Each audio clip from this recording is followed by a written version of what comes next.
Hang on. I don't know why this isn't loading. Okay. The Peterborough Patriots versus the Charlestown Chiefs. Brought to you by Sheehan's Rustproofing. The Chiefs have just come out on the ice for a warm-up period. They're about to try for their 5th consecutive win. They're getting a good round of applause from their own booster club who have traveled all the way from Charlestown to be here in Peterborough tonight.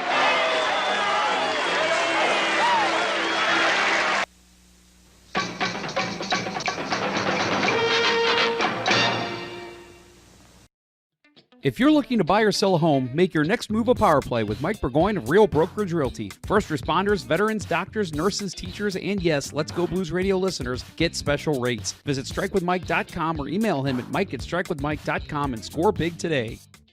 Have you subscribed to the LGB Minute podcast yet? It's a 5-minute weekly St. Louis Blues podcast hosted by Jeff Ponder that is released multiple times a week to fill the gap between Let's Go Blues Radio episodes. Subscribe today. So awesome, so handsome, so smart, you'll agree.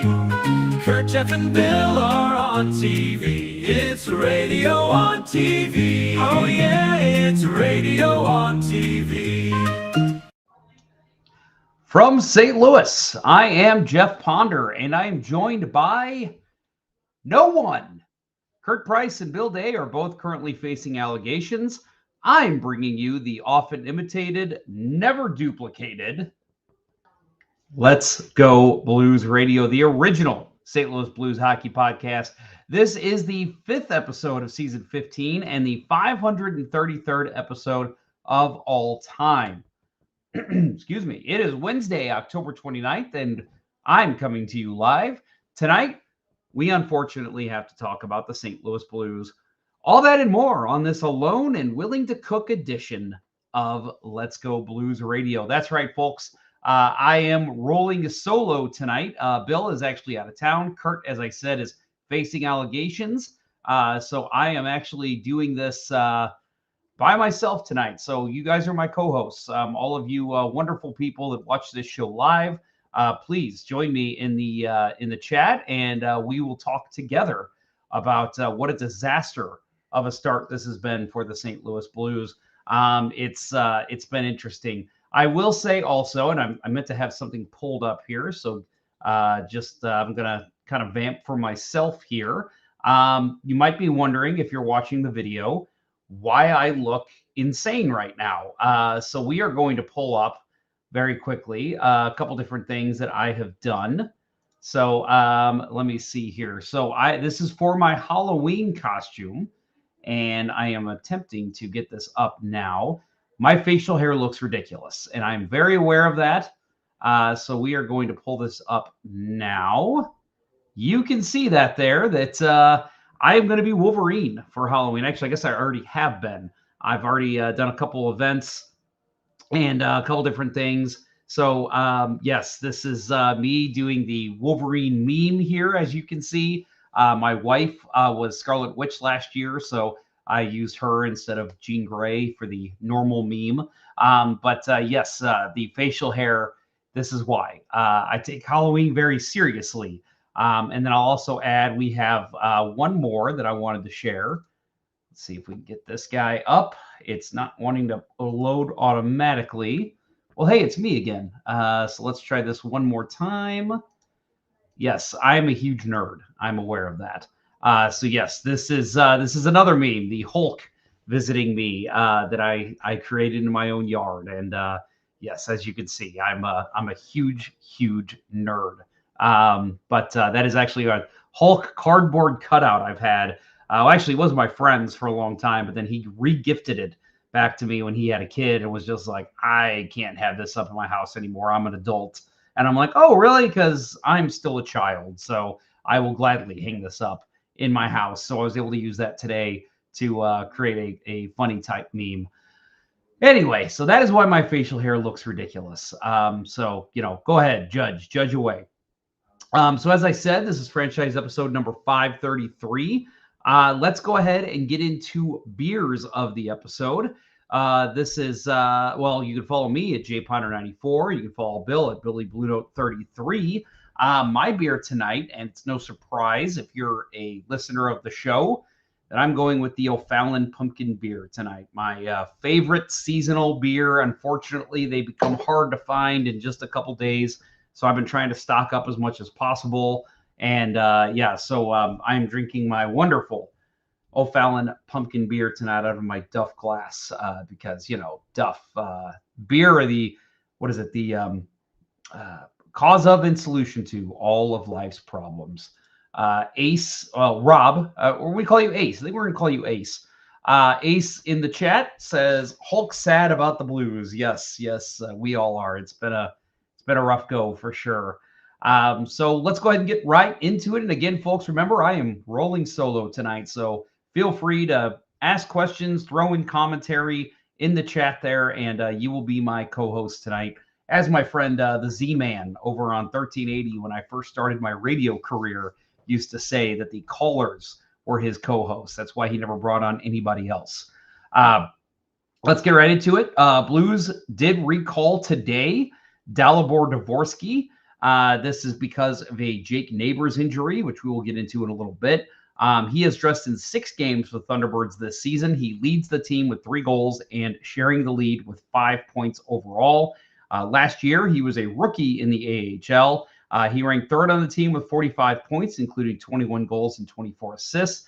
Represented Springfield at the 2025 AHL All-Star Game and earned a selection to the league's top prospects team. So clearly, Dvorsky, that had to be the first call-up, right? I mean, for me right now, I'm thinking about damn time, right? It's been a rough year, and we're going to get into it here in a little bit, but you want to see something, maybe some kind of spark you can get. And obviously, I know this team was, obviously with one-way contracts and other guys that just need to be getting the ice time. It's a little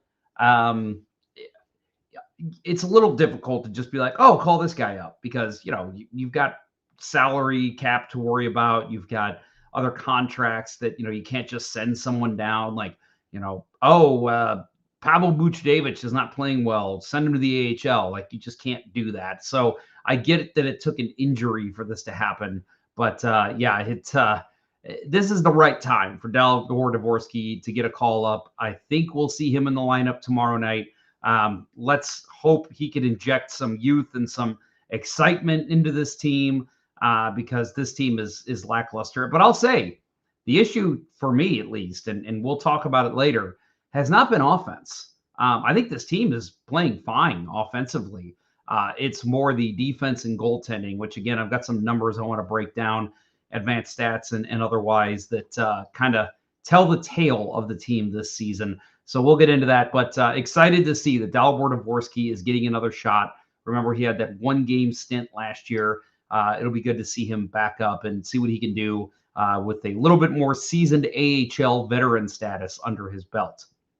Well, as I said, we're going to get into some depressing talk about the Blues, but it's real talk, right? I mean, this is exactly what needs to happen on a Blues podcast right now. You live with the highs and you live with the lows, and right now we are definitely in a low.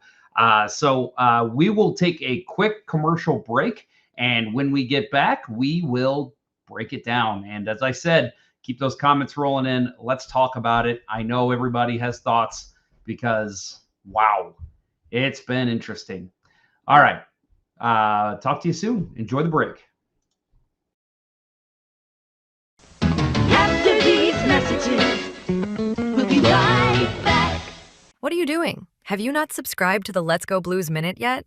Do it wherever you get podcasts. It provides a daily look into the St. Louis Blues, filling the gap between Let's Go Blues radio shows.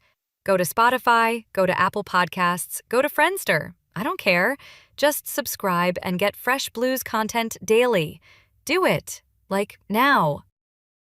Every hockey team needs that clutch player who knows when to pass, when to shoot, and when to take charge. In real estate, that superstar is Mike Burgoyne of Real Brokerage Realty. Whether you're buying your first home or selling your current one, Mike skates circles around the competition with his knowledge, hustle, and down-to-earth approach. And here's the real zone ability. If you're a first responder, veteran, doctor, nurse, teacher, or even just a loyal Let's Go Blues radio listener, you'll score special rates when you work with Mike. Got questions? Fire them at him. He'll answer quicker than Bill Day's glove hand. Obstacles in your way? He'll plow through them harder than I would in a goalmouth scramble. And when it comes time to close, he'll put it in the back of the net faster than a Kurt Price shot from the slot. So don't just settle for an ordinary realtor. Get the MVP on your side. Visit strikewithmike.com or email him at mike@strikewithmike.com today. Mike Burgoyne, the real estate teammate you can always count on. Is your business wanting to advertise but not wanting to break the bank? Are you wanting to target 20 to 60-somethings for your product or service? We can help. The Let's Go Blues radio team is currently accepting new advertisers for our live shows and at our website, letsgoblues.com. Pricing starts at just $10 per month. Go to letsgoblues.com/advertising to learn more. And now, back to Let's Go Blues Radio, the longest running St. Louis Blues podcast with Price, Ponder, and Day.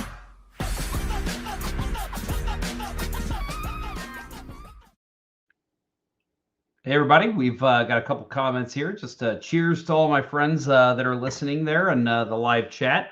We'll start with something Rob has here, and actually Divide by Zero is weighing in too, so we'll get to that. Rob says, defense rough, whole team blowing assignments, hanging goalies out to dry, and goalies struggling. And then Divide by Zero adds, I really disagree. This team right now reminds me of the team that played before Shaky Jakey when he earned that name.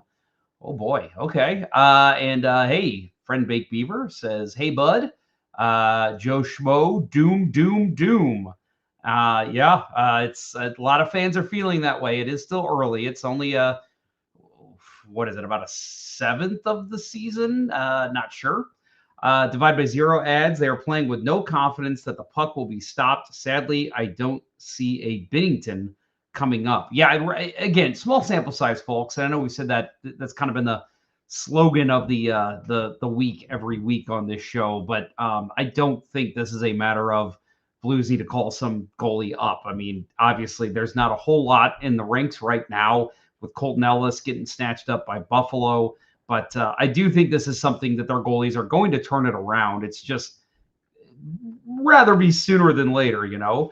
And then Big Beaver adds, I'd argue the Blues are doing great. Bad puck luck and a rough start for Hofer. Confidence will come in time. I'll add, I think it's a rough start for Binnington too. I think Binnington has played better than Hofer, but I think Binnington can play a lot better than he has. We've seen him play a lot better, and we're going to get into that. Again, I've got some numbers that I wanted to share with our audience and get into. But before we do that, there are a couple games that we should just at least touch on. I'm not going to, no point in beating the dead horse that that we did break down every game goal by goal, because we'd be here all night because there's been a lot of goals against. So first of all, Thursday, October 23rd, the Blues got stomped by Utah 7-4. So over on the Let's Go Blues Minute, I made a comment that they got, I think I said the exact same thing. The Blues were stomped by Utah. And I had a friend that listens that said, hey, man, they weren't really stomped. It was only 7-4. They only lost by 3 goals. Sorry. When you go down 4-0 after the first period, you're getting stomped. Unless you can come back and win, which, doesn't happen. Oh, wait a minute. We'll talk about the next game in a minute. That normally is not the case. If you go up 4-0, you should win that game. And Utah, they did. They went up 4-0. Joel Hofer was a train wreck, an atrocity in this game in goal. I mean, I'm not kidding when I say Bill Day could have done the exact same thing that Joel Hofer did in this game. He had some squeakers get through in this one. He was pulled for the second straight start, and he allowed 3 goals on 6 shots in just 7:57. Jordan Binnington came in relief and only made 15 saves. So yes, 3 goals on 15 shots for Binnington. But yeah, it was not a good game for Hofer. We'll talk again some more Hofer in a minute, but this one to me was possibly his worst game, although the Chicago game was pretty bad too. So Maybe I'm standing corrected. Maybe I need to take a look at that game again. Not that I want to put myself through torture. So in this game, Utah, I will say Utah was on a heater, at least when they came through St. Louis. This was their 5th straight win, which is, great for them, great for a new franchise. And then Keller, Schmaltz, Paterka, and Gunther each had 3 points each. Logan Cooley scored a natural hat trick, and this was just a train wreck. Like I said, I said last week that you take I don't remember what game it was now. One of the games they got stomped. I think it was the Blackhawks game.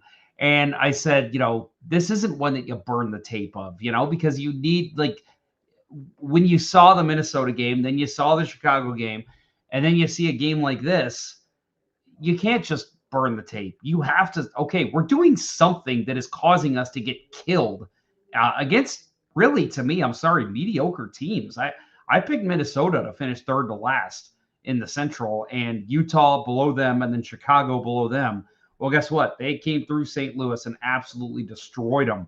So for me, you can't just burn the tape on these games. There's missed assignments. Whoever it was that said that earlier, I think drawing a blank on who it was, but there's so many things that the Blues are doing incorrectly that you can't just burn the tape. This has to be, guys, we just lost 8-3 to the damn Blackhawks. We got to watch this tape. What did we do wrong? We just gave up 7 goals, 4 in the first period, to the Utah Mammoth. What are we doing? So, there is some things that need to be cleaned up in these games. The only things I'll add, kind of positive, I guess, in this game. Robert Thomas had an assist. That was his 400th NHL point in his 473rd game. He's the 2nd fastest player in franchise history to reach 400 points, behind Bernie Federko. So again, he did it in 473 games. Federko did it in 371. It goes to show how good Bernie Federko was early in his career. Oscar Sundqvist played 11-13 and had 2 assists in his season debut after missing the first 6 games with a lower body injury. Also worth noting that he did take 2 consecutive penalties, the second one leading to a power play goal for Utah in the first period. That was not a good welcome home Oscar Sundqvist for me. I thought, good Lord, dude, get off the ice. You're clearly not ready. But nice to see him get 2 assists in the third period. Kind of made up for those mistakes, but still something that you can't ignore. Definitely not looking good there in the first period for Oscar Sundqvist. Well, speaking of not looking good, let's move on to the next game that was on Saturday, October 25th. The Red Wings took down the Blues 6-4. This was a game where the Blues had a 4-0 lead in this game. They had, let's see, what was the time left when they had that 4-0 lead? Jake Neighbours scored at 3:12 of the second period, and the Blues had a 4-0 lead at that point. So for most of the second period, they were pretty much up 4-0 or leading into the middle of the second period. And then they gave up a goal to Jonathan Bergeron and didn't give up another one. Well, they gave up 2 late ones about 30 seconds apart at the end of the second period. And that was the concerning part for me. I mean, obviously seeing them score a couple goals there in the third was scary, but I'm like, man, you've got to finish out the second period. You've got a 4-1 lead, and all of a sudden it's 4-3. That was just not good at all. So definitely something that the Blues, coaching staff had to say after that second period. Lock it down, boys. Lock it down. Get another goal. Let's squeak out of here with a win. And it didn't happen. Let's get some comments before we continue. Let's see. We've got Divide by Zero. They are playing with no confidence that the puck will be stopped. Sadly, I don't see a Binnington. I think we already said that one. My bad. I'd argue the Blues are doing great. Bad puck luck and rough start for Hofer. Confidence will come in time. Casey Gorak over on Facebook just jumped in. Did everybody but Ponder quit because of how bad the season has started? Pretty much. No, it's unfortunate timing.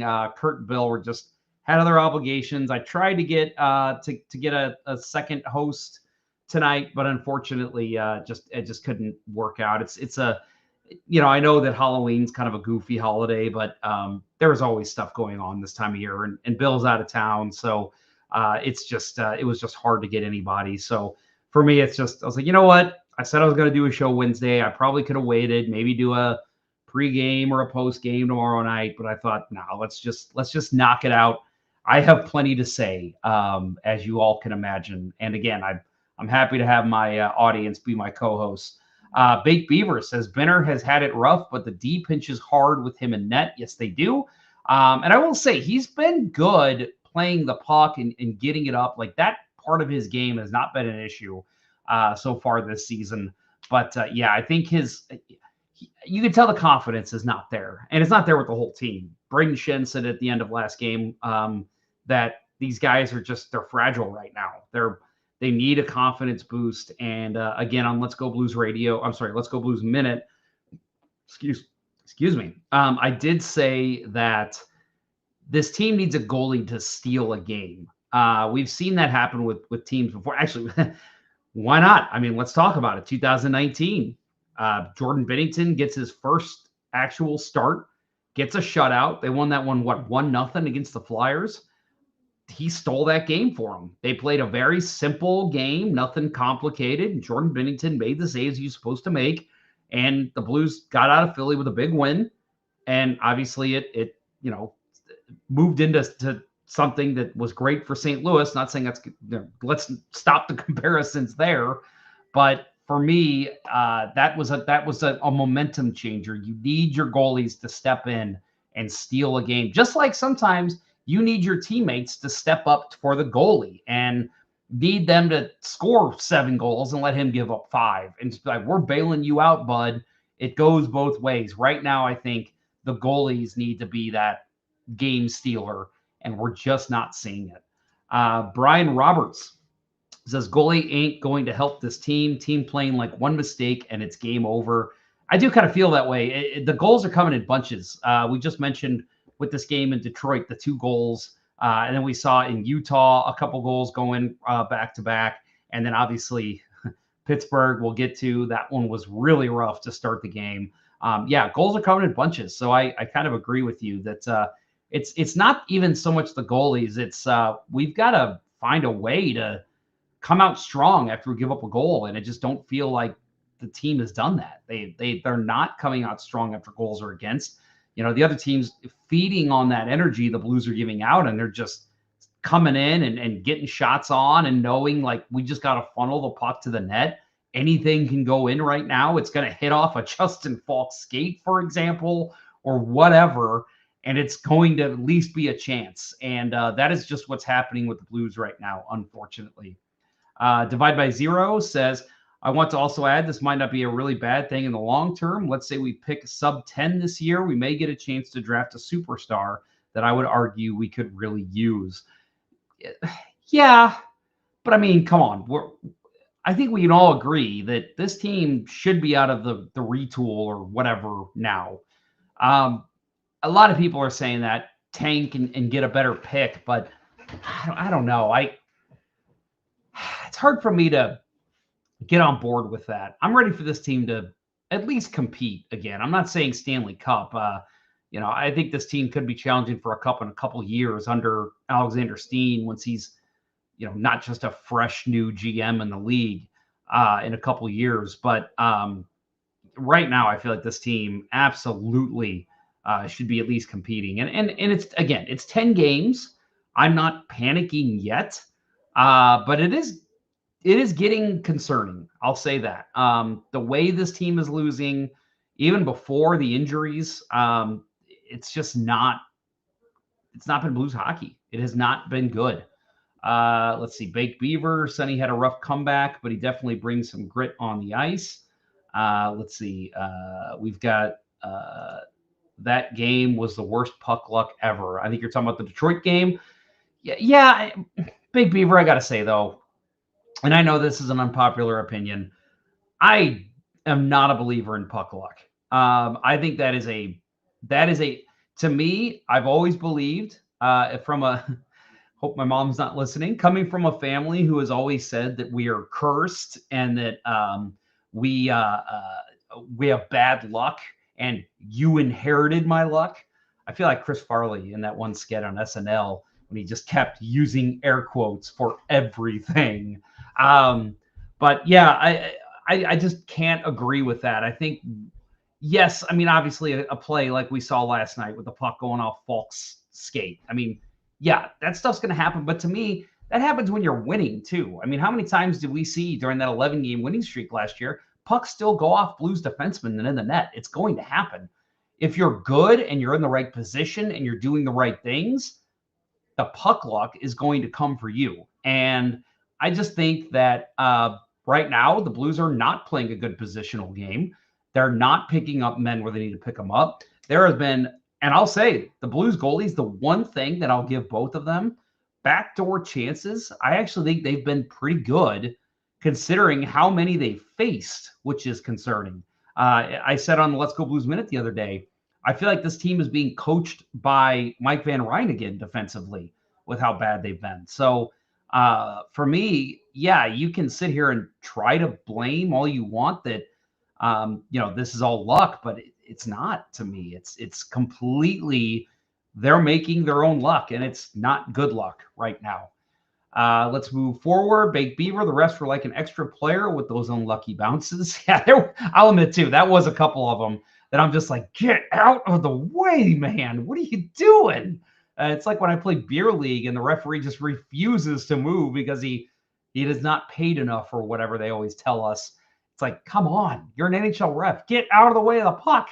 So yeah, I'm kind of with you on that one, Bake Beaver. Ace jumps in, says, I do agree. Every bounce of puck this year has gone the other way. And I think it's because of what I said.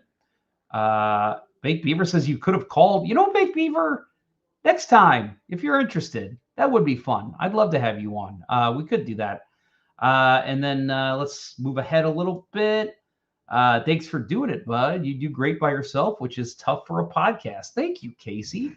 I appreciate that. But I'd be so much better if Bake Beaver was here. Let's be honest. Am I right? And then, yeah, Ace, 100%. Our start of games is really hurting as well.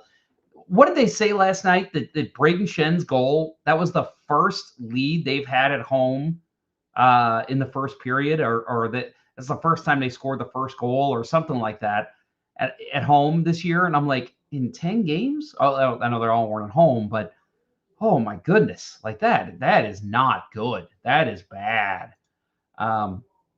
Bake Beaver, their speed and urgency comes in spurts. They get in lulls every 15-ish minutes. Let's see, Guitar Pedals, maybe a new live listener. That was a few years ago, but we got Verana. You're talking about waivers. Yeah, I don't know. We'll see. Maybe they can find somebody, a hidden gem on waivers. Let's see. Let's keep going. We've got a couple more. Sorry, guys, not going to read them all. We should continue with the show. Here we go, Divide by Zero. I think I kind of agree with this one. Let's read the whole comment first.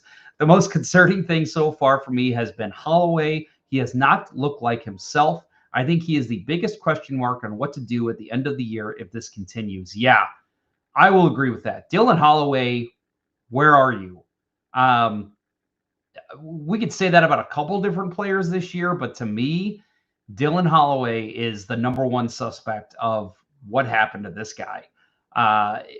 He had that breakneck speed where he was just coming up the wing all the time last year, which is why Jordan Kyrou and Braden Schenn were starting to have really good years.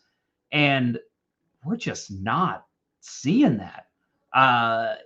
We're not seeing him busting up the wing. We're not seeing him busting his hump to get to loose pucks. This is a contract year for Dylan Holloway. I do think the Blues, maybe he's not what he was last season, but but he's definitely not who he is right now. He's somewhere in between. And he needs to show that. Again, this is a contract year for this kid. He needs to figure it out. Like, kid, clock's ticking. You want to make some money. You gotta show that you're a difference maker. And we're just not seeing that right now. Yeah, Bake Beaver, that was what it was. First time we scored first in the first. Yeah, that's absolutely mind-boggling with the offense this team brings to the table. Ace says, I agree about Holloway, but I do think he looked a little better last night. I'll admit I didn't really notice him. You might be right. Maybe I just wasn't looking in the right places. But yeah, I didn't really notice him much, which I feel like last year, every game, I'm like, oh, Holloway's on the ice. Like you could always tell, and it's just not been that way this season. Brian Roberts, I always joke about this on Let's Go Blues Minute, talking about playoff matchups and standings. But it's like, at some point you do need to start thinking about this. And I think, it's okay to think about it this early. We're 5 points out of the playoffs, and 18% of teams 4 or more out by November 1st to make playoffs. So it kind of is panic time. Not saying need to be first, but need to get closer to wildcard teams. I agree with that. Casey Gorak says you have to make talking about Baked Beaver. Yeah. Casey Gorak over on Facebook, fine, saying that we'll be better with Baked Beaver, but you have to make fun of him a little bit so we can all say, Jeff, don't you think you were a little hard on the Beaver last night? Oh my, it might be early. I'm going to do it. I'm going to do it. We have our comment of the show.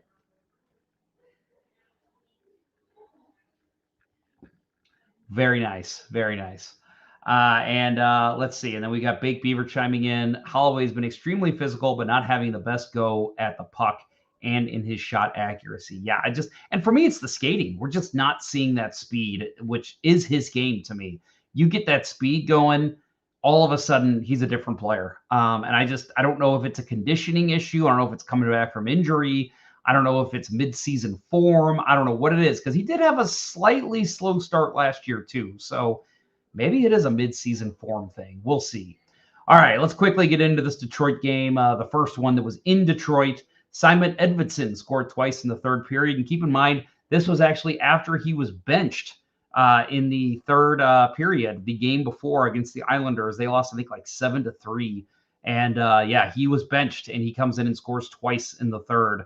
That was a concerning thing of note. And I'm looking at the stats of this game too.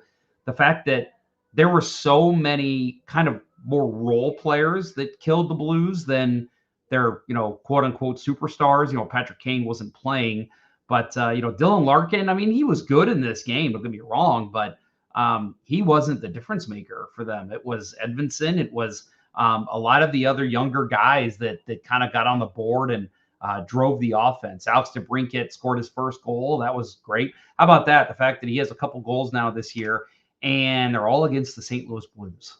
That is slightly concerning. And then, of course, like JT Compher had a goal too that was pretty big for them.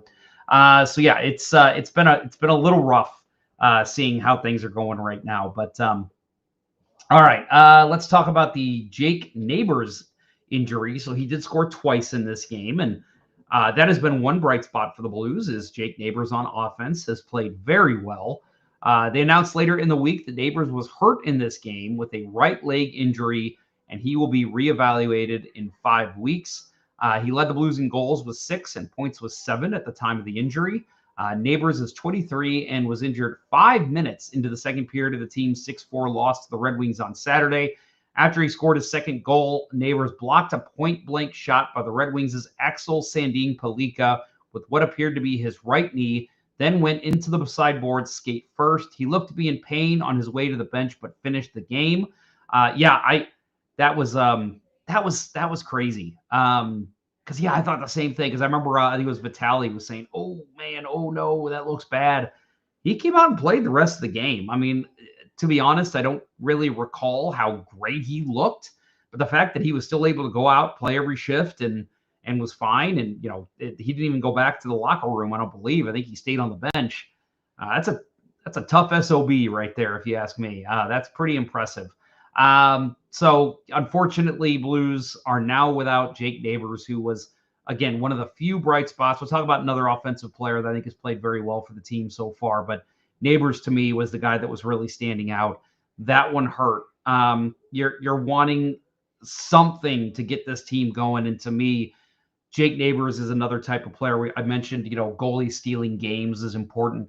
If you can have Jake Neighbours go out there and score a couple goals and get in a fight, and just lead the offense, throw a couple big hits, that's going to rejuvenate your team too. And so knowing that he's on the bench now kind of all of that type of play falls on the older Braden Shen now. Maybe like a Matthew Joseph too, who I think has also played very well. But yeah, that's a huge loss for the Blues. So again, I hope this means Dalibor Dvorsky will get a nice look, at least for a couple games, to see if he can be a difference maker. Because yeah, losing Jake Neighbours, that is a huge loss this early in the season while the Blues are struggling. Robert Thomas also left early in the third period, had an upper body injury. He did not return. He's listed as day-to-day still and has not played since. And there has not been any news on him as far as I know. So we'll see if anything comes out soon. Hopefully, we will get the number one center back here very soon. So I mentioned another bright spot offensively in this game. Jordan Kyrou scored and has 6 points, which is 2 goals and 4 assists in a 6-game point streak at this point. So again, Blues losing a lot of games, but Jordan Kyrou has contributed offensively, and that's what you need. We talked about one of the nicest goals I've seen him score probably ever, honestly, because I'm a sucker for a guy that can steal the puck in the defensive zone, skate it down the ice, create a play, and then score or create an assist. And he did that. I think that was the Dallas game where he broke up a nice play in the middle and then brought the puck into the zone, circled it, found his way back to the front of the net and scored. He has looked very good this year. And that's another thing that's concerning to me. Jordan Kyrou looks fantastic, and this team is awful. It's like, why can't these two things happen at the same time? There was so many times last year where we're like, man, Kyrou is just, he's not putting in the effort. It feels like he's not scoring when he should. Right now, Jordan Kyrou is doing everything he can, and this team just cannot win. It just does not make sense. And Mike Leon, reading my mind here, at least the 3 losses have been against Eastern teams. Yeah, I do think that. That is my first thought when the Blues lose to an Eastern team. I say, well, hey, you know what? We don't have to worry about that affecting our playoff standings too much. It's a loss, sure, but at least you're not giving up 2 points to Minnesota or LA or Vancouver or whoever you might be, battling late in the season with. So I'm with you there, Mr. Leon. So let's get in quickly to this Monday game when they played the Pittsburgh Penguins. Blues lost 6-3, but big thing on this game was Sidney Crosby hitting 1,700 points. Sidney Crosby had a goal and 2 assists to surpass 1,700 points. I don't know why I had to say that twice. He had actually a couple points in this game. So again, 3 points. So he has 1,701 points. And then he's the 9th player.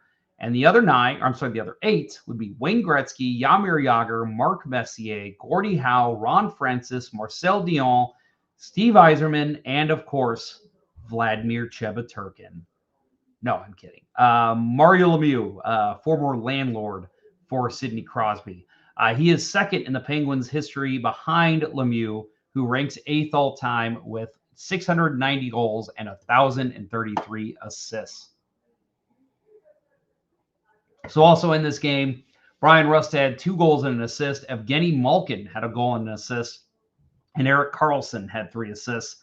Pittsburgh scored on each of its first 2 shots of the game, just 16 seconds apart.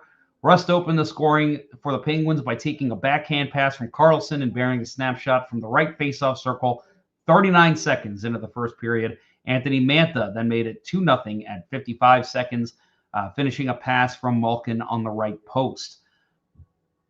Joey Vitale was, and I love Joey, don't get me wrong. I've actually really enjoyed the simulcast, and we can talk about that if people in the chat want to. I've enjoyed it. I love Kerber's call. I think Joey does a great job. He said the other day, though, I will say, every now and then he says something hilarious. And he was talking about 2 guys running into each other at the bench, and he said they were bumping uglies. And I'm like, do you know what that means, Joey Vitale? That's not what that means. For those that don't know, go ahead and look it up on Urban Dictionary, what bumping uglies means, because it's not that. I'll tell you that much. But he was defending Hofer on that first goal, the Brian Rust goal. Yes, it was a great pass from Erik Karlsson across, but Rust settled the puck, lined up his shot, and it was a good shot. Again, great shot. But I don't think I think that's a save Hofer needs to make. First shot of the game you're facing, you had time to come across. Glove should have been up. I did not like that goal. I think from that angle, to me, that is where you assume Rust is going to shoot. He had time to see the puck come off the stick. I think that's a save Joel Hofer makes. I wish Bill Day were here. I'd love to ask his opinion on that. But that was, to me, not a great goal for him to give up, especially, like I said, first shot of the game. Your team's really needing something, a beautiful glove save to open the game. That could have completely changed the momentum of this game. Now, again, the Blues did come back and tie it 2-2, but yeah, I did not like that one. And I'll say the second goal, not his fault. Actually, I think Mike Leon says it right here. Yeah, that second goal was embarrassing. Falk gave Malkin the entire slot. Snuggerud got pushed around in front. That's ugly. Yeah, that was bumping uglies, if you ask me. Yeah, I agree 100%. So Broberg left Malkin alone right there. Wait, it was Malkin that scored it, right? I'm sorry. I'm getting my goals mixed up. No, it was Mantha. Mantha was on the side. That's right. Malkin's the one that slid in front. Embarrassing by Falk to give Malkin that entire slot. But a lot of people are blaming Broberg for leaving Mantha and expecting Snuggerud, a rookie, to pick up Mantha. I'm sorry. Jimmy Snuggerud is he's an NHL player. Again, yes, he's a rookie, but he's an NHL player. He didn't do anything on that goal to stop it. Tie up a stick. Pull him down if you have to. Save your team the goal. Do whatever you can again, you just gave up the first goal of the game, and then another chance like that comes through, and Jimmy Snuggerud is basically skating to the boards, not really. And again, he did get, Leon said it right, that, he got pushed around, but you can't get pushed around there. I mean, you got to at least tie that stick up and make it difficult for him to get the shot off, because maybe if you have it tied up and he still aims it towards the net from that spot, maybe that gives enough time for Hofer to come back across and either get a leg on it or a glove or whatever. I feel like Snuggerud didn't do anything on that play. And again, yes, Broberg should have had his man there, but I think he saw Snuggerud there and figured he had him covered. I just, not a good play all around. Let's see. We got Mike Leon chiming in more. Kirby. That's an old Sega game, is it not? Kerber and Vitale are doing an incredible job with an awful start to the season. Loving the simulcast. I agree. I'm a fan. Because I'll admit too, like I had a game. I don't remember which game that was, but I was listening on the radio, and then I came in, and there was a bit of a delay issue for me, but hearing kind of like the same call from the radio to the TV, I kind of liked it. It was kind of cool to be like, oh, yeah, okay, still the same guys I was listening to in the car. And I love Kerber and Joey. I think they do a great job. Just hope they're never bumping uglies.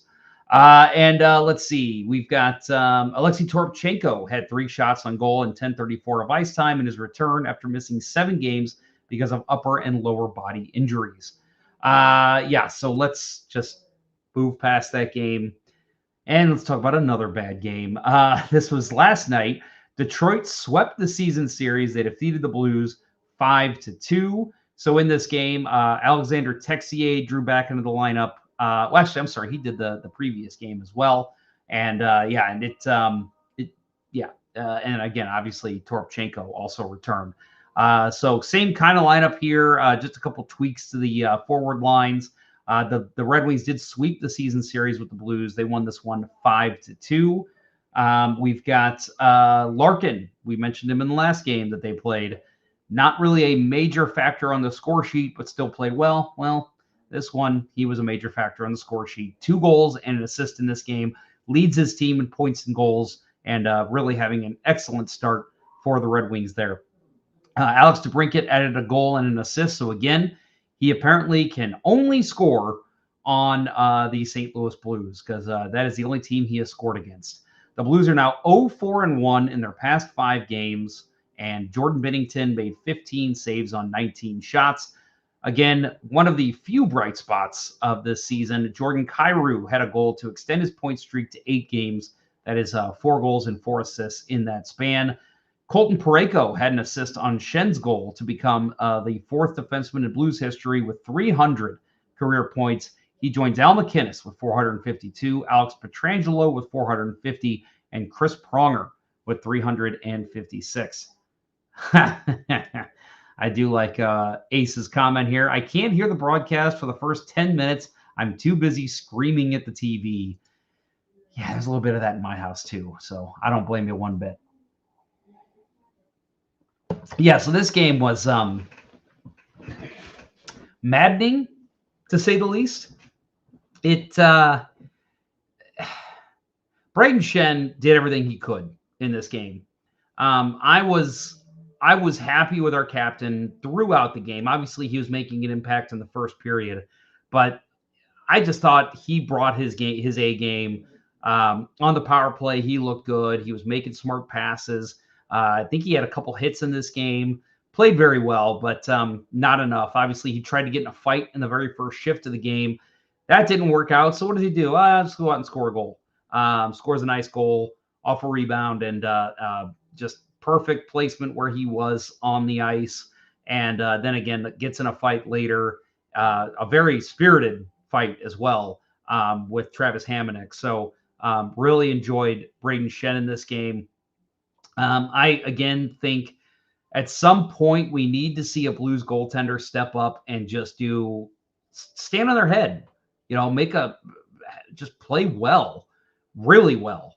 And I don't think we've seen that this year. Joel Hofer played very well against Calgary in that second game of the season, but I feel like the Blues overall played really well in that game too. So, and again, I'm not taking away from Hofer's performance. I'm just saying when your team's down like this, I look to the goaltender to just step up, and we're not seeing that right now. And again, it's not just on him. It's obvious that, this team needs some coaching in the defensive zone. I got some numbers I'm going to read here in a second that I keep bearing the lead on. But I just think that this team is they're lost defensively. Again, I go back to the Mike Van Ryn days. To me, was not a good coach here in St. Louis. If you're a fan of the show and you listen back then, every week I was calling for him to be let go, and I was so happy when he was. I think that was a huge improvement. Mike Weber's done a great job. But right now, they look lost. There are so many people on this team that just feel like passengers. We talked about Dylan Holloway already. Going to talk a little bit more about Joel Hofer. Pavel Buchnevich is a name that's coming up in the chat right now. And that's one right there that, get off my team. Pavel Buchnevich, after his blunder at the end of last season in Game 7 with the open net, I was really hoping he was going to come out strong this year and just be like, I'm a big reason my team did not advance. Not the only reason, but a big reason. And I just thought he's carrying that all summer. He's going to come in strong. He has not looked good. Can't score any of his strength. He had a chance in front last night, and I know you all know what I'm talking about. Stick right there, right where it needed to be. One-time pass. All he had to do was tap it into the open side of the net. Somehow it exploded past his stick.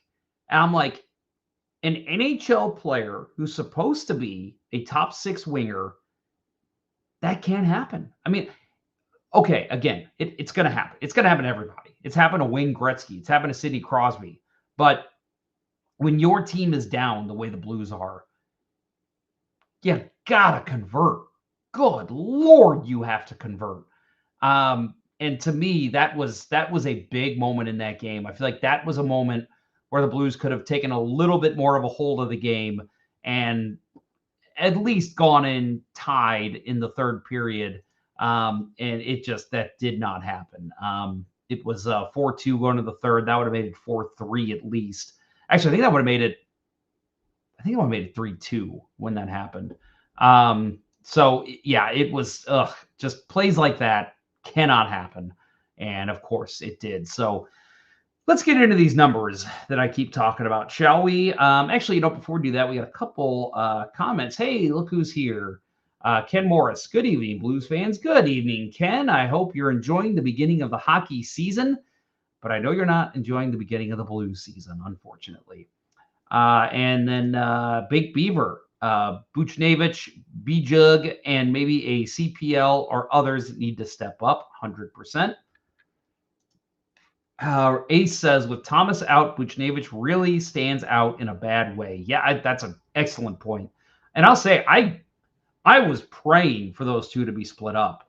I don't think they looked good together this season at all. There was a lot of times last year where they were a dynamic duo. Opening this season, not at all. They did not look good. So for me, this is just a matter of get them split up. And obviously now they have to be because Thomas isn't playing, but it has not helped Buchnevich. I think actually Leon, we text back and forth a lot during games, and I think he was the one that said Buch needs a night in the press box. And I agree. Even with the struggles this team has right now, again, I don't think they're struggling that bad offensively. We're going to list off some numbers here that are probably going to surprise you. But Buchnevich has not been contributing to that. He is a shell of the man we acquired. And again, I'm not saying that that's how it's going to be forever. But right now, Pavel Buchnevich does not belong on NHL ice. He needs a night in the box. Not saying many, just saying one night. Pavel, you're going to sit this one out, watch from the press box. We'll see you in 2 days. That's the kind of thing I'm saying. And Ken Morris, exactly what I said. Would have been a beauty if PV89 had not blown it, 100%. And then Ace adds in, Buchnevich has missed a couple of those tip-ins he's missed. Big Beaver, love this. Hey, Big Gilmore voice. Just tap it in. Just tap it in. Then yelling, all you had to do was tap it in. Love it. And then Mike Leon, Buch is just missing so many chances. He needs a shakeup. And then D Brown SS. Buch is spoon-fed power play 1 for some odd reason. He kills at least one play per power play. That's true. There's been a couple where he's gotten a pass that he either just flubbed it or made a horrible pass. There was one, I think it was last night, where all he had to do was slide it. It was kind of one of those bumper plays where he was on the boards. Guy was coming in from the point. I want to say it was Kyrou. And all he had to do was just slide on the puck. He put it right in his feet. And I'm like, dude, he was 6 feet from you. How are you putting it in his feet from there? And luckily, Kyrou's a pretty skilled player with the puck, so he was able to, retrieve it. But it's like, that could have been a one-timer. That could have been a chance. But Buchnevich is putting it in people's feet. That's what I do. I'm a beer league player. That's what I would do. Divide by 0. Pavel has actually been a terrible teammate as well. If what was reported is true, namely he stared down a goaltender during the game. I have not seen that. I'd love to see where you're getting that information, but it wouldn't surprise me. Let's just put it like that. Yeah, Big Beaver, that's what we're going to get into. Blues numbers are insane. I just saw their expected stats and goals, and for real, it's crazy. Yeah, 100%. Let's get into them, shall we? So first of all, just a couple kind of more negative ones we'll talk about. Blues have allowed 5 or more goals in 6 of 10 games this season.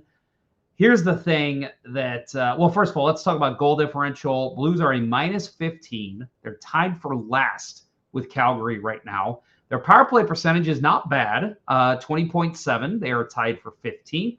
Penalty kill, not good, 70.4. That is 26th. Face-off percentage, kind of right in the middle. They're 50.5. I always say if you're above 50%, that's good. Obviously, the higher the better. But for me, that's just something that, if you're 50%, clearly you're winning more of the draws than you're losing. But that puts them at 17th. Couple other numbers that we'll talk about. Let's let's get, you know what? Let's talk about this one, because this is the one that Big Beaver is kind of talking about a little bit here. It's the offensive zone time. This is a stat that's actually tracked by the NHL. If you go to their NHL Edge stats, the Blues so this is percentage of the game they spend in the offensive zone, 44.1%. And that is divided amongst offensive zone, defensive zone, and neutral zone. So that 44.1% is the second best behind the Carolina Hurricanes, which they're at 44.6, so a tick better. Their defensive zone time, the Blues are 38.2%, which is third best behind Carolina, who's at 37.1%, and then Colorado at 37.6. So they are actually not spending a lot of time in the defensive zone. And again, and we'll talk some more stats here in a minute, but goes to show to me that the offense is doing a lot of right things. If they're spending 44% of their game inside the offensive zone, that's solid. That's excellent. Because you got to think it's a lower percentage in the neutral zone, and if you have a high percentage in the defensive zone, you're probably not a very good team. 44.1, second best, and they are awful. So to me, it's not the offense that I'm worried about. It's the defense. It's the goaltending. It's ridiculous. And let's talk about some more numbers here. So, I got some individual stats we'll get into in a minute, but so their Corsi, which is total shot attempts. So that's any time they've taken a shot, whether it hits the net, hits another player, goes wide, goes over the glass, whatever. So their shot attempts, they're 11th in the league with 52.2%. So they're shooting enough. 11th is not bad, considering there's a lot of teams that literally just carry the puck in and shoot, and it works for them. 11th is not bad. Fenwick, that is shot attempts that are unblocked. So basically, shots that either hit the net or go wide, but don't hit another player. They are at 50.48%, which is 17th in the league. Now, here's the one that Big Beaver says, which go ahead and read his comment here. He says, like, we should be winning. Yes, these numbers say this is a good team and we should be winning, but they're not. Expected goals for. So that's exactly what it sounds like. How many times the Blues get a shot or get a chance, doesn't even have to be a shot, just a chance in front, whatever is considered a good scoring attempt. So these are the expected goals if you're facing an average goaltender. They have a total on the season in 10 games, 25.32. That is sixth best in the NHL. Sixth best. So they should be scoring at a clip that is sixth best in the NHL. That's ridiculous. Again, with this team winning 3 games so far this year. Unbelievable. Expected goals against, which this is another one that stood out to me. Expected goals against. So in 10 games, they should have allowed 21.19, which is, let's just round up, 22 goals against. So that's good opportunities that see the goalies that should beat them. They're 19th. So again, you're in the bottom half of the league, but barely. To me, you should be a 500 team with a 19th expected goals against. Now, what does that say to me? That says to me that this team is doing a lot of great things offensively, not a lot of great things defensively, but good enough to at least earn a couple more victories than they have. Right now, again, 3 victories on the season out of 10 games. That math don't math. That does not make sense to me. It's the Chewbacca defense, right? That does not make sense. And then goal differential above expected. So what this stat means is you look at the expected goals for and against, and then what your expected goal differential is. So when you have goal differential is, goals for, goals against, and then whatever that difference is, that's your goal differential.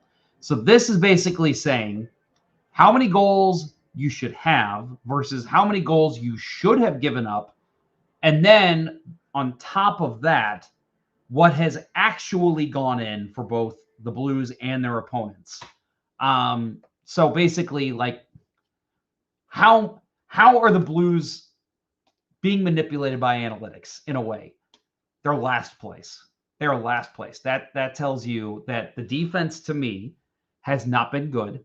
The goaltending has been bad. And the offense has been, well, those numbers would say that the offense is not great, but I'll say at least worthy of getting a couple more wins. And then we've got high danger shots for. So that's another interesting one. So basically, how many opportunities do the Blues have in the offensive zone that are considered high danger chances, good chances to score a goal, a deflection in front of the net, a shot from in the slot, a pass from behind the net that's right on the tape that no one's covering the guy. Think of the highest danger chances you can think of. They are first in the NHL with 34.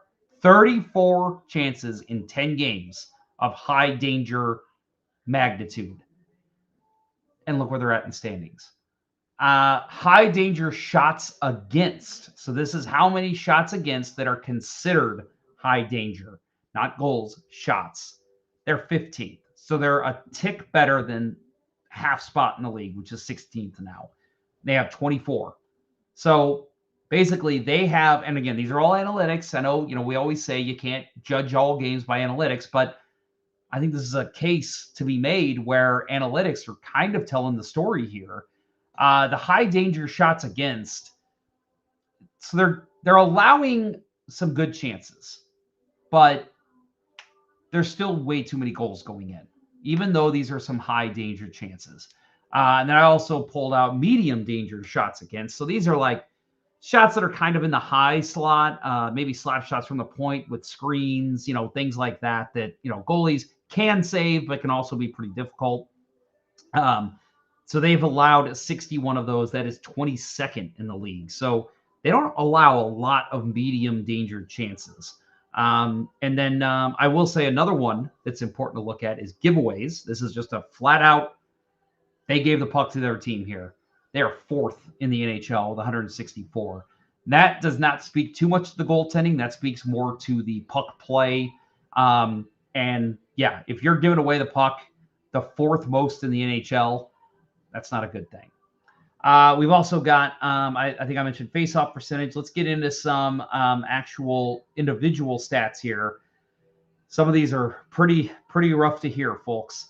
Let's talk about the goalies first. Jordan Binnington, his 3.27. And I will say these stats are all before. I think there was one game tonight, Columbus and Philly. But so, yeah, these might be off a little bit. But Jordan Binnington, 3.27 GAA. That is a tie for 46th in the NHL among all goalies. And then his 863 save percentage is a tie for 56th. And I'll tell you, there has been 68 goalies that have seen any kind of minutes at all in the NHL so far this season. 68. Ready for Joel Hofer? Oh my goodness, folks. This one's tough.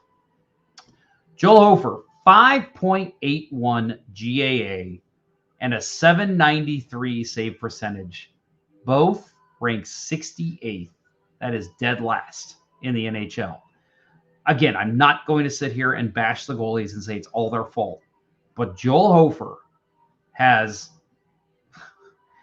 having a historically bad season so far. And that's coming with that good game he had against Calgary. Since then, he has been pedestrian. I said this about the Utah game, and I stand by it. Bill Day could have been in net for that game. He would have probably given the exact same effort as Joel Hofer. And Bill Day does a podcast about the Blues. He doesn't play for the Blues. So that is a very concerning number for me. Yeah, that's got to improve. That should never, ever, ever happen. Let's talk about some players here. Braden Shen has a minus 11. That is the second worst in the NHL. Should be the AHL, am I right? Jared Spurgeon is number one with a minus 12. So Shen is very close to catching him. But I'll say, I don't think Shen's played that bad. I just think 5-on-5, he's just been in some really tough luck situations. I know I said luck's not real, but, with the players on the ice that he's with, I don't think he's played that bad, but it's just unfortunate. He's a -11, but also there with him. So Shen's a -11. Logan Mayu is a -9, and Cam Fowler is a -8. They're all in the bottom 15 of the NHL. When you have 3 players in the bottom 15 of plus minus, that ain't good, folks. That is bad. And again, plus minus is not an end all be all stat, but it is worth noting that this team is struggling everywhere. It's not just goalies. It's not just offensive players making the right plays defensively and starting a breakout. It's not just a defenseman picking up the men in front of the net. It's everything. It's everything. Like I said, the only thing that I will defend the Blues on, I think offensively they've been fine. Again, that offensive zone time really blew my mind when I said that. 44.1% of time spent in the offensive zone, second best in the NHL. And they've got 3 wins. Tell me, how does that make sense? Okay, let's get into your comments because that was a lot. Bake Beaver, we have 6 players in the top 100 for hits, so physicality isn't a problem either. D Brown SS says, I find those stats baffling. They're one and done the majority of the time and continually dump it in and lose it. Then they spend a ton of time hemmed in their own zone. So I will say, to defend you a little bit here, D Brown, I'd love to see it split by period, because I feel like they always turn their game on a bit in the third when they're already down by a couple. And so that is obviously going to factor into your offensive zone time. So I would love to see it broken down by period. I would guess their offensive zone time in the first period is probably not great. So again, maybe there is a stat out there. If anybody knows anywhere that would maybe have that, I pulled that streak from the NHL site. So maybe if there is another one that keeps track of zone time by period, that would be pretty awesome to see. Ken Morris, Blues have had quite a few goals scored against due to some wonky deflections off of their own players. Yeah, I mentioned the Justin Falk goal last game. There was one, I think it was off Parayko a couple games ago. Yeah, there's been some rough ones. Ace says, Binnington numbers may be a little tough to start in the Olympics. Who are you going to put over him, though, at this point? Again, it's 10 games into the season. They'll announce their starter. I mean, he's going to be on the team because of what he did and barring injury, because of what he did in the Four Nations face-off. But I will say I think starter is in question, just because there are other goalies that are deserving of at least a look. So we'll see if he rounds his game out. But yeah, right now I'd be a little scared if you put him as the starter for the Canadian Olympic team. Then we got DD Brown SS. Without a historic turnaround, we don't have to worry about our guys in the Olympics. That's a great point. I don't think it needs to be a historic turnaround. I think if this team goes on a 5-game winning streak, I think we're right there. I think it's fine. It's just you got to start winning games now. Now. You can't wait. Justin Scott, hey, buddy, chimes in on the Facebook page. Hey, Jeffy. Don't like that. The goalies have not been great for the Blues. It's hard to play from behind so early. They are struggling to finish. They are out-chancing and out-shooting a lot, but not outscoring opponents. Yeah, that goes with the numbers we just talked about. They are getting their chances. And again, first in high danger shots for. I mean, clearly the offense is clicking a little bit, but it's either coming too little too late, or it's just not enough and it's not an opportune chances, or they're already down. Whatever it is, it's not. I don't know. It's been tough. Bake Beaver, the Avs have 4 overtime losses. That's crazy. You know what, Justin Scott, you're right. I should have. He says Jeff should have gotten me on tonight. I didn't even think about it. I had somebody lined up that unfortunately had to cancel last minute, and I just said, you know what, I'm just going to do it. And I should have messaged you. My bad. We will have you on sometime this season. I know we're going to. Again, we've got some crazy stuff going on in our lives, me, Kurt, and Bill. So we will probably need co-hosts here and there. I know we've got Stephen Ground from 2 Guys, 1 Cup. We've got the guys from the Blues Hockey Podcast, our friend Mike Meyer. They're always telling me they're willing to come on. So I'll add you to that list, Justin. Should have you on sometime soon. That'd be fun. And then Big Beaver says, The Avs started their cup season 5-5-0. Reminder, the Blues were dead last in our cup year. We remember Bake Beaver, but let's not always use that as an excuse for a horrible start. That's what I'll say.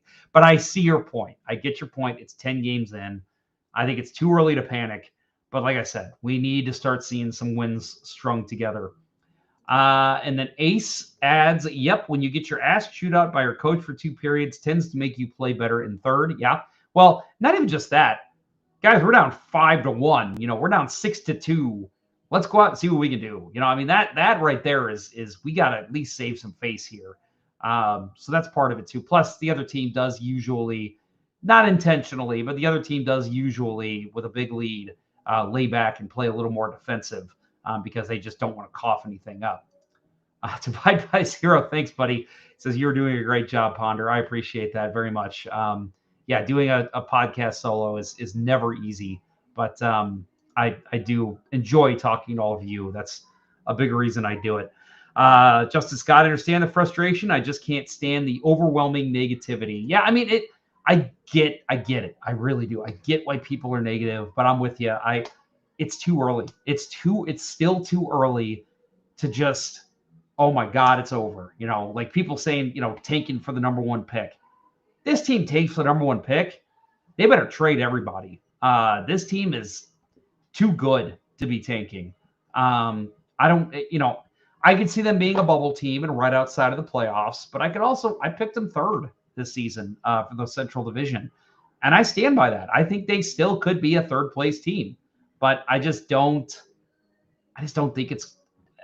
see them falling that hard. That is too far. And again, I would be very concerned if that happened. Like, I would be concerned about our future if that happens, because at that point, what's the point in rolling out the same team next year? You're going to have to make some major changes if that happens. And I just don't see it happening. And I hope it doesn't happen.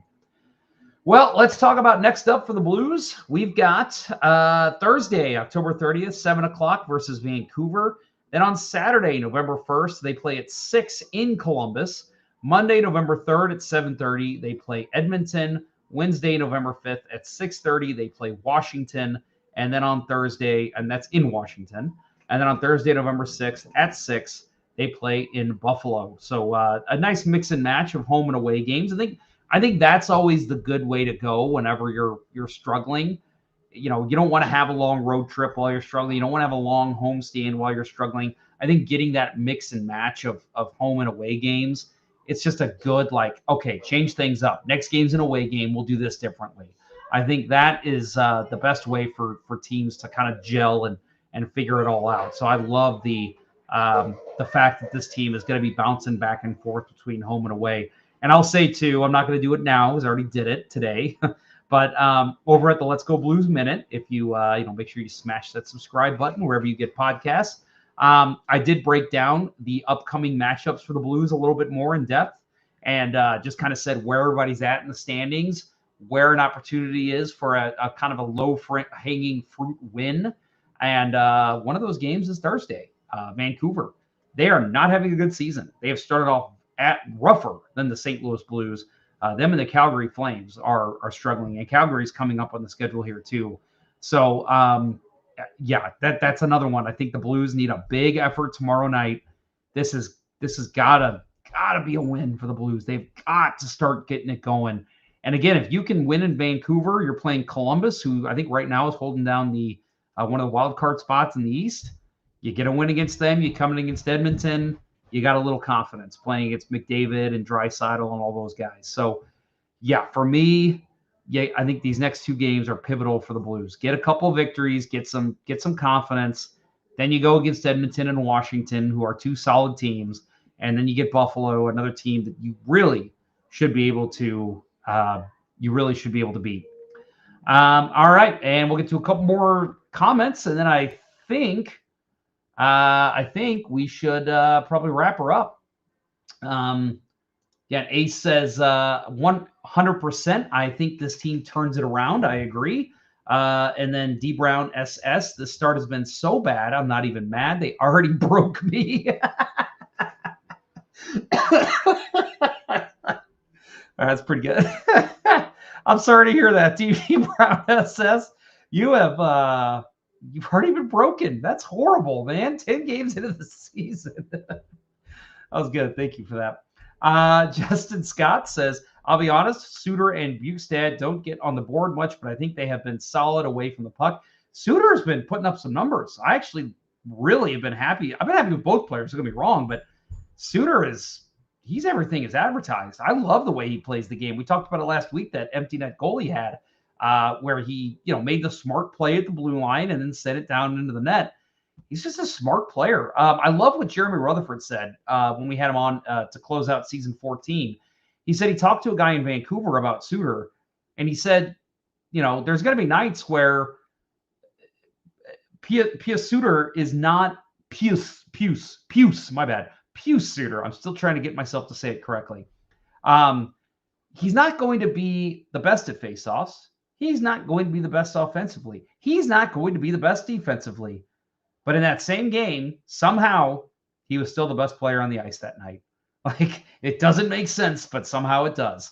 And I agree with that. I see that. Like, there's times where you're just like, he's out there and you don't notice him, but then you're like, well, wait, the Blues were in the offensive zone the whole time Suter was out there.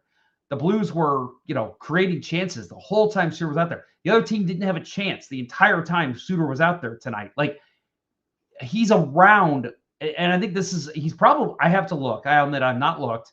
He's got to be an analytics darling, right? Like, with that type of play, you got to be good with the analytics board. So to me, that's something to watch out for. I'm going to start doing that. I'm going to do that right after the show ends. Justin Scott, I'm going tomorrow. Jeff, do I dress up as Woody tomorrow? Yes. The answer is yes. Anybody who is going to the game around Halloween I know there's a lot of people that are like, well, I don't really want to dress up because I'd feel silly if nobody else does. Everyone dresses up, okay? Not everyone, but a large majority of the crowd does get dressed up for the Halloween game. So please, yes, get dressed up. It is awesome. I love seeing it in the crowd. So yes, please dress as Woody. Ken Morris says the lady does a nice intro on your Blues Last Minute podcast. Thanks, Ken. That is a very awesome local celebrity here. Learn from the Riz Show and KC95 and 105.7. She is fantastic. I just love her on the Riz Show. I think she is so funny. And the funny thing is too, is that she is not a sports fan at all. So they sometimes make her do the sports report. And it's so funny when she tries to pronounce names and the ways that she it's kind of like the kid with the, and boom goes the dynamite. It's kind of like that guy because it's so, you can just tell it's just not someone who's familiar with sports. So yes, Lauren is awesome. I love her. She's the best. And yes, please check out the Let's Go Blues Minute, if not to only hear her wonderful voice. Hopefully Thomas is back against Edmonton, says Justin Scott. Let's hope. Big Beaver says Nathan Walker kicks ass. I agree. Suter fits here because he's a blue-collar player on a blue-collar team. I agree with that. I can't stand the guy, but do you think Blues make a play for Kadri, and what you give if yes? That's a really tough question because I hate the man. But he's that player that when he's on your team, you love him. So, oh boy, Ace, you're killing me with this one. That's a good one. Let me take a sip of beer. I'm going to say no. And I'll tell you why. It's not because I hate him. It's because I think Calgary is going to ask for the moon. If you can get in the conversation, then yes. I also worry, I don't know, does Jordan Binnington actually have a problem with that man? Do you want to alienate your goaltender to bring in a guy like that? I don't know. There's a lot of questions to be answered. I think you do need to have a conversation with your team. Hey, we have a chance to bring in Kadri for a couple prospects. What do you guys think? And I know that that's not typically the way GMs like to operate, but I would just hate to bring in something that would possibly create an issue in the locker room. So I would do that. And then, if everything's kosher there and then you go to the Calgary Flames and they're like, yeah, we'll take a 3rd round pick for him, then yeah, I think you do. But I think they're going to ask for a lot more than that. I could see Calgary really trying to stock up on some prospects, and I don't want to lose like a Dvorsky or something like that. Let's see. In the first Detroit loss, Suter might have been the best player for either team. Yeah, I agree. He was fantastic. Neighbours being out is a big blow with the way he was playing was fantastic. Yep. Jeff, you know who I think the Blues should get if they can, Justin Scott. And he says if they are in the playoffs, they should go after Alex Tuck from Buffalo. I think that'd be an upgrade over Buchnevich, to be 100% honest. If you could somehow move Buchnevich in that trade, I would do it 100 times out of 100. Yeah, I'm with you. I think that would be a very interesting pickup. I think Tuck is from Buffalo, so I wonder if he wants to stay there. And hey, maybe what he does, I don't know what his contract situation is, but maybe he says, hey, trade me, get prospects, get whatever you can, and I'll come back over the summer. And for the Blues, they get a guy for a playoff run. So as long as it's not, selling too high, I think that's a great pickup for the Blues. Mike Leon, recycle those water bottles if Kadri joins the Blues, 100%. And Ace says Bennington would probably go nuts. Yeah, I don't know. I mean, the thing is that there's so many times we see these guys, like, it seems like they just hate each other. But then you see them off the rink and they're laughing and having a good time and they're friends and their teammates. I mean, look at Brad Marchand. I mean, I'm sure some of those Panthers players hated him, but then he goes to the Panthers and all of a sudden they're all best friends, So, and I know Marchand and Crosby are great friends and we've seen them get into it on the ice. So I don't know. I want to say Bennington would hate it, but at the same time, we don't know. He might just be like, yeah, if it improves the team, sure, let's get him. I don't care. Like, I'll shake his hand. I'll be the first one to shake his hand when he comes in the locker room. You don't know. And then Big Beaver example, Marchand. Yeah, 100%. All right, guys, I think we're going to close her up. This was fun. I surprisingly, it's funny because I get so, I don't want to say I get nervous. I get antsy about doing a show about myself because I'm like, what if nobody joins and I'm just talking to myself the whole time? And like, what if, my voice goes out or, I'm always thinking like worst case scenario type thing. And, but then I've done this now twice and you guys always bring it and help me out and respond. And just thank you. You guys are awesome. I love our audience here. The biggest reason we still do this show is because of our audience. So you guys are awesome. I really appreciate it. And divide by zero. Thanks, Ponder. Yes, thank you, sir. I very much appreciate the love and support. And then Big Beaver, love you, bud. Take it easy. Holler soon. Yeah, you got my number, bud. If you're serious about co-hosting sometime, that could be a lot of fun. For those who don't know, Big Beaver and I went to high school together.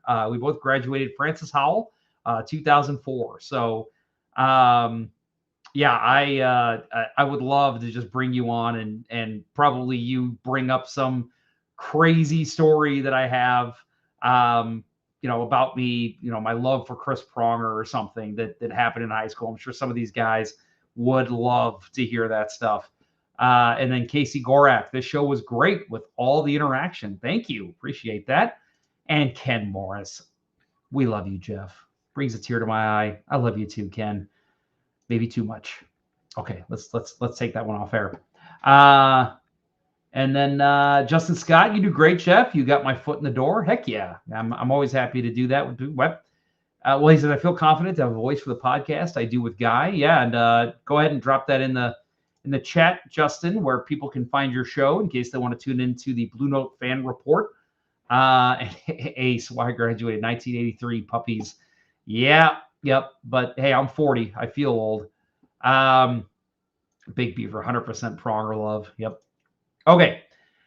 Let's close her up. Guys, you are awesome. Thank you very much for tuning in tonight. I had to get some great interaction. You guys are awesome. Thanks to our incredible sponsor, strikewithmike.com. That'll wrap up episode 5 of season 15 of the original St. Louis Blues hockey podcast, Let's Go Blues Radio. Thanks for listening, and thanks to those who participated in YouTube and Facebook live chats during the live show. Make sure to follow us on socials at LGB Radio and like, follow, and subscribe to us on YouTube, Facebook, and Twitch. For Kurt Price and Bill Day, I'm Jeff Ponder, and this was Let's Go Blues Radio. Until next time, everyone, let's go Blues. Please stop losing. Just win a game. 1, Just one game.